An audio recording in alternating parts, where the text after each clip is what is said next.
Ladies, let's be real for a second. Some of you are stuck in a position you never signed up for. You're giving the best of yourself, your time, your kindness, your heart, and in return, you're sitting in the waiting room of someone else's life, hoping they'll call your name. Let me tell you something: if you have to convince someone to make you a priority, you already aren't one. And that's not about blaming them. That's about you deciding right now that you are not here to be a backup plan or a maybe later. Because here's the truth: every time you settle for being an option, you teach the world how to treat you. When you make yourself available for scraps of attention, you'll keep getting scraps. But when you raise your standard, when you stop saying yes to less than you deserve, something powerful happens. You stop being an option. You become the choice they have to respect, or they lose you entirely. And this isn't just about love. It's about friendships, work, family, any area where you've been undervaluing yourself. Becoming a priority isn't about shouting louder. It's about knowing your worth so clearly that you can walk away from anyone who doesn't see it. It's about creating such a rich, full life for yourself that the only people who get to stay are the ones who treat you like they're lucky to be there.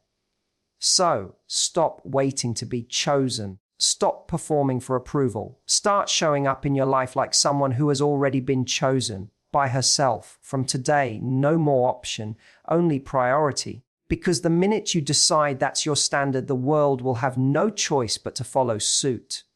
When you find yourself explaining, persuading, or negotiating your value to someone, it's already a sign that they haven't seen it on their own.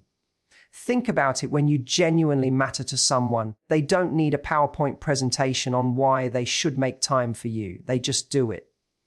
The effort is natural, not forced. The more you try to convince them, the more you actually confirm that their default position is to place you lower on their list.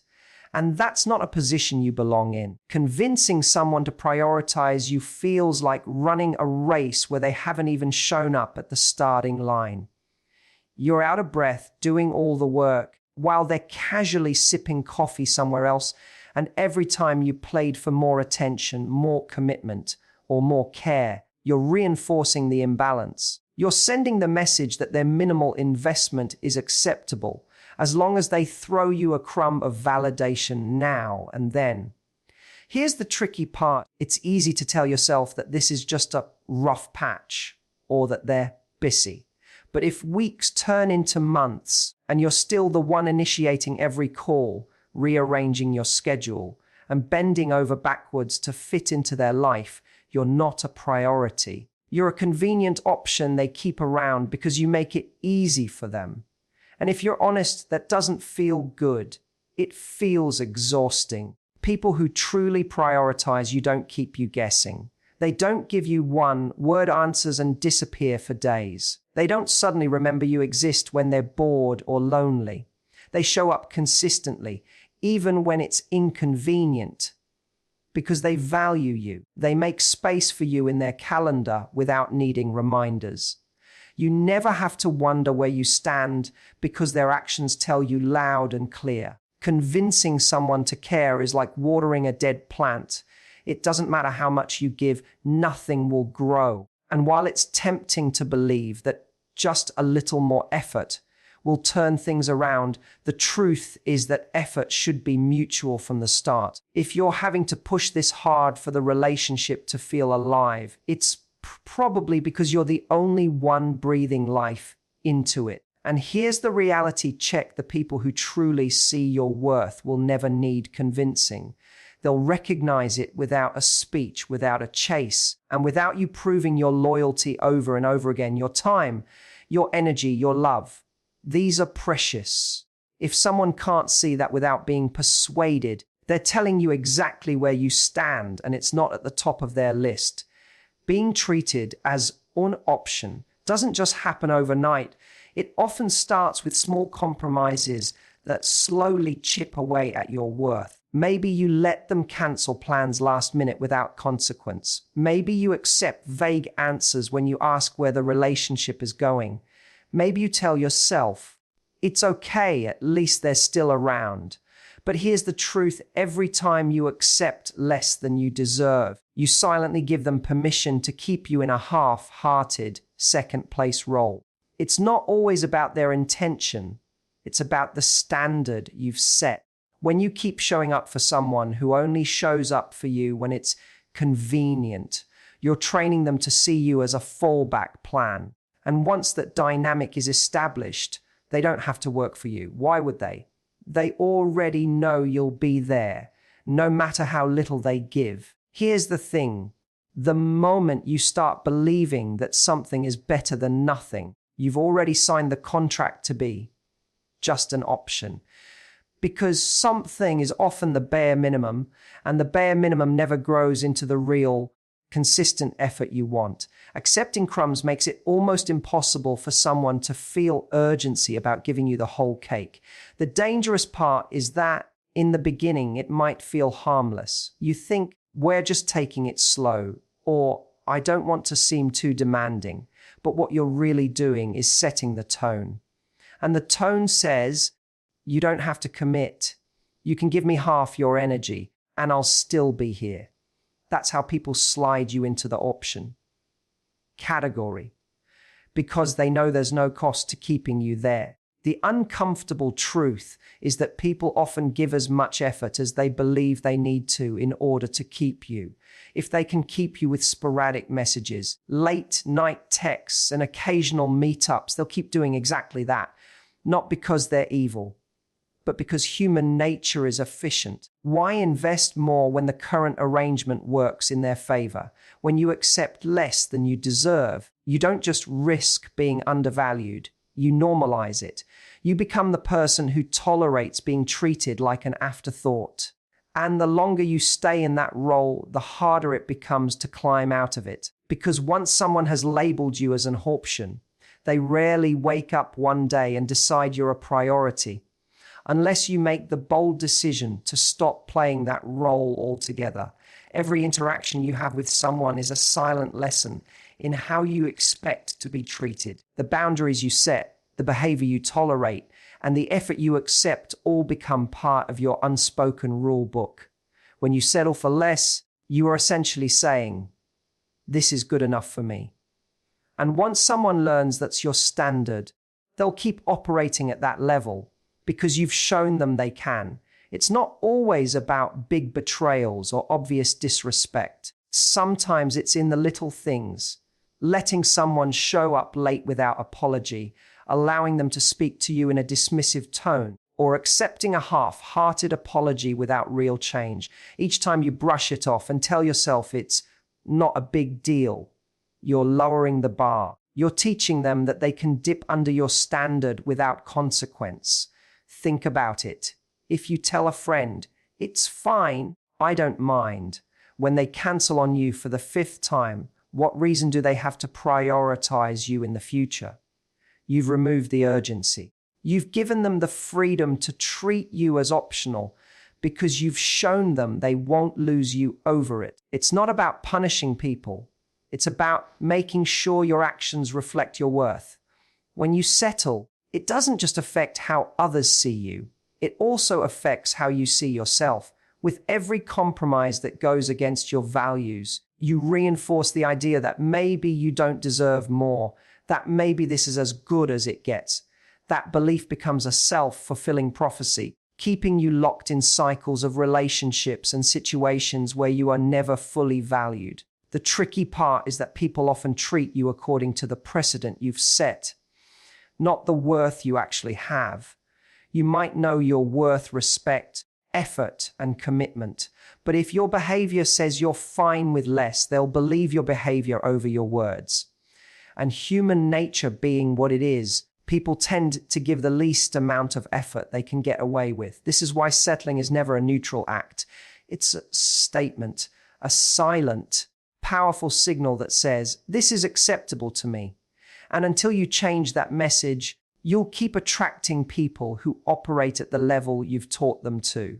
The longer you allow subpar treatment, the more it becomes the norm, and breaking that norm requires a conscious, often uncomfortable decision to stop settling. even if it means losing people along the way. Raising your standards is like drawing a new line in the sand and saying, "Oh, from here on out, this is the minimum requirement to be in my life." It's not about arrogance. It's about clarity. It's about knowing the difference between healthy compromise and self-betrayal. When you decide what you will and will not accept, you make it impossible for people to float in and out of your life with half effort. They either rise to meet your new level or they drift away. Here's the beautiful part: raising your standards doesn't push the right people away. It filters the wrong people out. The ones who truly value you will adjust because they want to keep you in their life. The ones who don't will complain, disappear, or try to convince you that your expectations are too high. That reaction alone tells you everything you need to know.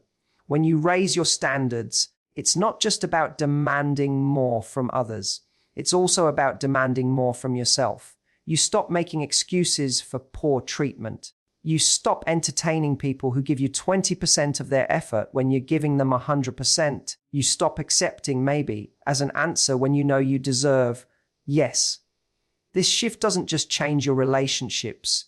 It changes your entire sense of self-worth. Some people will test your new boundaries just to see if you're serious. They'll try the same old patterns to see if you'll react the way you used to. And this is where the real strength comes in. Staying firm when it's uncomfortable. Because the moment you give in, just this once, you send the message that your new standard is negotiable. And the truth is, a standard that's negotiable is not really a standard at all. The most liberating part of raising your standards is realizing you don't need to force anyone to meet them. You simply hold the standard, live by it, and allow people to make their own choice, step up or step out. You don't have to beg, manipulate, or over-explain. Your life becomes a filter, and only those who are aligned with your worth remain. And yes, it can feel lonely at first. You might lose people who were never willing to give you what you deserved. But in that space, something better happens. You create room for people who want to meet your standard without being told. People who value you enough to rise to the occasion. People who see you not as an option, but as a priority worth protecting. It's easy to hear the words option and priority and think only about romantic relationships.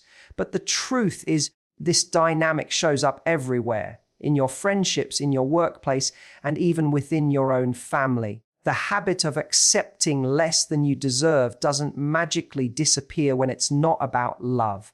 If you've been playing small in one area of your life, chances are you're doing it in others too. In friendships, being just an option might look like the friend who only calls you when they need something, or the group that leaves you out until their plans fall through.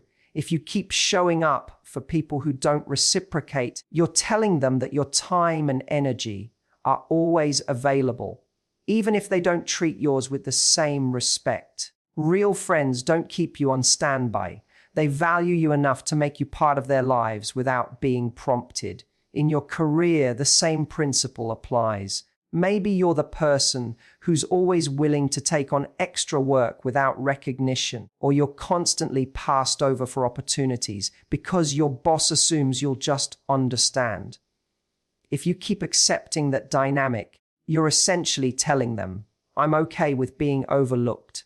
But the moment you raise your professional standards by advocating for yourself, asking for what you're worth, and saying no to exploitation, you shift from being an optional resource to being an indispensable asset. Family can be even trickier because there's often guilt involved. You might find yourself constantly being the one who sacrifices, who shows up for everyone else's needs, but notices that the same effort isn't returned. It's not about cutting people off. It's about creating boundaries that protect you from being drained. You teach family how to treat you just like you teach anyone else, and the standard you set there matters just as much. The real transformation happens when you recognize that this isn't about one relationship. It's a mindset you carry into every corner of your life.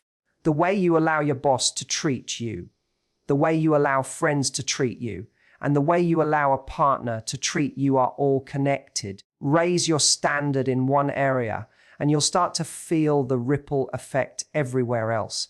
When you make this shift across the board, something powerful happens. You stop living in a constant state of proving yourself. You no longer feel the need to audition for a place in people's lives because you've already decided that the people who get a place are the ones who meet you with equal respect and effort. This isn't about ego. It's about creating a life where you're not just present, but truly valued. A lot of people think that becoming a priority means stomping your foot, making ultimatums, or demanding more attention. But that's not it at all. Real power doesn't come from forcing someone to give you what you want. It comes from having the self-respect to walk away when they don't. You can't beg someone into valuing you. You can only show them through your actions what you will and will not accept. Walking away isn't about being dramatic or playing games. It's about recognizing when someone's behavior is a clear sign of where you stand in their life. If they consistently disrespect your time, your boundaries, or your feelings, you don't need to raise your voice. You just need to raise your standards and remove yourself from the situation. Silence and distance can say what words never could. The mistake many people make is thinking that demanding respect will make someone suddenly see their worth. But here's the truth. If they didn't value you before, yelling louder won't change that. Respect isn't something you wrestle out of someone's hands. It's something they freely give when they recognize your value. And if they don't recognize it, your best move is to stop giving them access to you. When you walk away from disrespect, you're not punishing the other person. You're protecting yourself. You're sending a clear message. If you can't treat me well, you can't be this close to me. That boundary doesn't just apply to romantic relationships. It applies to friends, co-workers, and even family, because no title or history gives someone a free pass to treat you badly. The moment you stop tolerating disrespect, you'll notice something interesting. The people who truly value you will adjust. They'll step up, not because you threaten them, but because they don't want to lose you. And the ones who refuse to step up, they'll fade away, leaving room for people who naturally respect you without being asked. This is why becoming a priority isn't about begging for a spot in someone's life. It's about creating a life where people either treat you well or lose the privilege of being close to you. You don't force your way into someone's priority list. You make it clear that being on yours is earned through mutual respect. And if that respect isn't there, you know how to take a step back without looking back. When your life is already rich and fulfilling, you stop relying on others to provide you with a sense of worth. You wake up with plans, goals, and passions that are yours alone, not dependent on whether someone calls, texts, or shows up. That independence isn't about shutting people out. It's about making sure you're not waiting around for someone to complete you. When you're already complete, the people who enter your life are there because they want to be, not because you need them to fill a gap. There's something magnetic about a person who has their own world. People who know their value naturally carry themselves differently. Their confidence isn't loud or boastful, but it's steady. They're busy living, creating, exploring, and growing. And when someone comes into their life, it's clear that this person is joining a journey that's already in motion, not rescuing them from boredom or emptiness. A full life changes the balance in relationships. When you're independent and fulfilled, you don't have to tolerate half-hearted effort just to avoid loneliness. You can walk away from people who don't value you because you have a life worth returning to, friends who uplift you, hobbies that energize you, goals that inspire you. You're not afraid of space because your life is already vibrant. Independence also sets the tone for how people treat you. When they see you thriving on your own, they understand that your presence in their life is a privilege, not a necessity. That realization creates respect. They know you're not going to cling to them out of fear of being alone, which means they have to bring something meaningful to the table. if they want to keep a place in your world. The irony is, the more full and independent your life is, the more people want to be part of it. They see the confidence, the joy, the self-respect, and it's attractive. You're no longer chasing people down for attention. Instead, your life draws the right kind of attention without you even trying. People who don't respect you won't last long because your standards and your lifestyle naturally filter them out. This is why building your own world is so important. A rich, independent life not only protects you from being treated as an option, it makes you someone that others prioritize without being asked. They can feel your value because you're already living it. And that makes all the difference in how they show up for you. Too many people are living their lives in a holding pattern, waiting for someone to finally pick them, to offer commitment, to give them a title, to validate their worth. But the reality is, the moment you put your happiness and self-esteem in someone else's hands, you've given away your power. Choosing yourself first isn't selfish. It's the foundation for every healthy relationship you'll ever have. When you wait to be chosen, you live reactively. Your sense of value goes up when they show interest and crashes when they pull away. Your emotional state becomes a roller coaster you can't control. Choosing yourself first means deciding that your joy, your peace, and your identity aren't up for negotiation. It means you build a life that excites you regardless of who's in it. Choosing yourself also shifts the kind of people you attract. When you operate from a place of self-worth, you stop chasing those who are indifferent. You're no longer hooked on proving yourself to someone who's lukewarm about you. Instead, you gravitate toward people who recognize your value without hesitation, because they can feel that you already see it in yourself.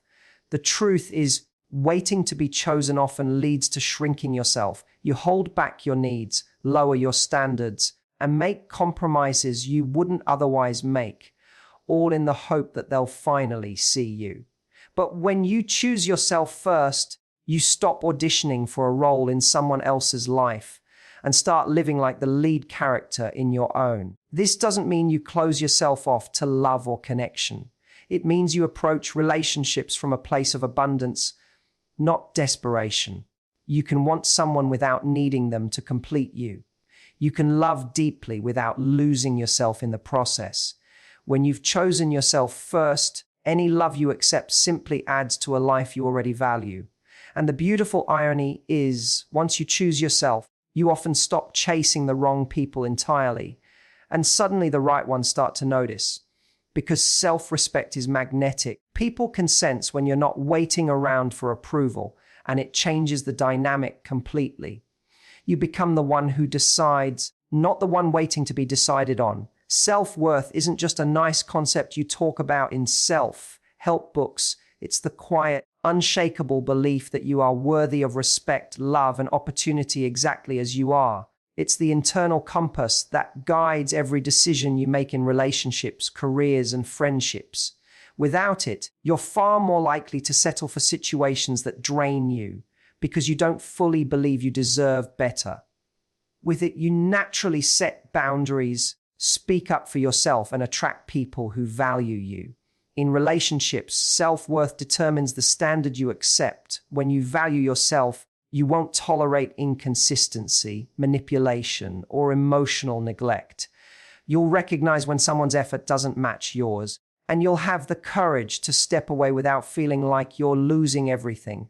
But when self-worth is low, it's easy to cling to anyone who gives you scraps of attention, mistaking them for love. Self-worth also plays a huge role in your career. If you don't believe in your own abilities, you'll hesitate to ask for the raise, apply for the promotion, or even put your work forward for recognition. You'll tell yourself you're lucky to be here, instead of understanding that you bring value to the table. But when you have a strong sense of worth, you advocate for yourself without apology, and that confidence makes people take you more seriously. In friendships, self-worth acts as a filter. It keeps you from chasing one-sided relationships where you do all the giving and none of the receiving. It helps you identify when someone is taking advantage of your kindness and gives you the strength to step back without guilt. You stop needing constant reassurance from others because you already know your own value. One of the most powerful things about self-worth is that it changes your energy. People can sense when you respect yourself. It's in your posture, your tone, the way you carry yourself. That energy naturally attracts people who want to treat you well and respect your boundaries. It also repels those who would take advantage because they quickly realize they can't get away with giving you less than you deserve. Without self-worth, it's easy to make decisions from fear.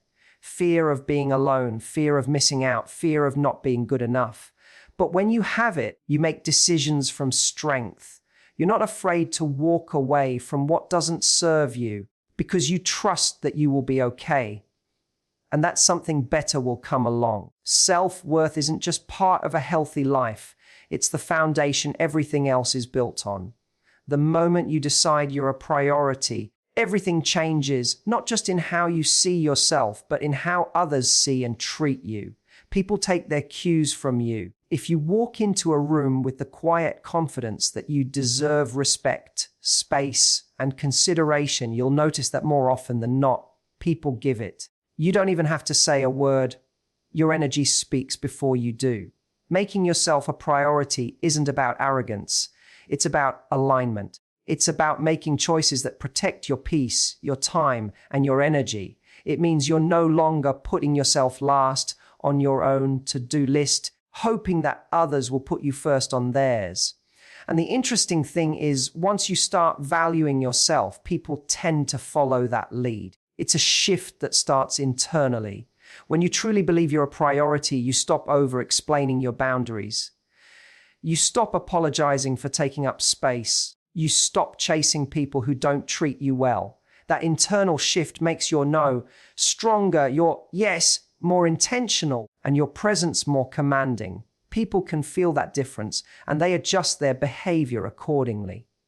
The world responds to clarity. If you're vague about your worth, you'll attract vague effort.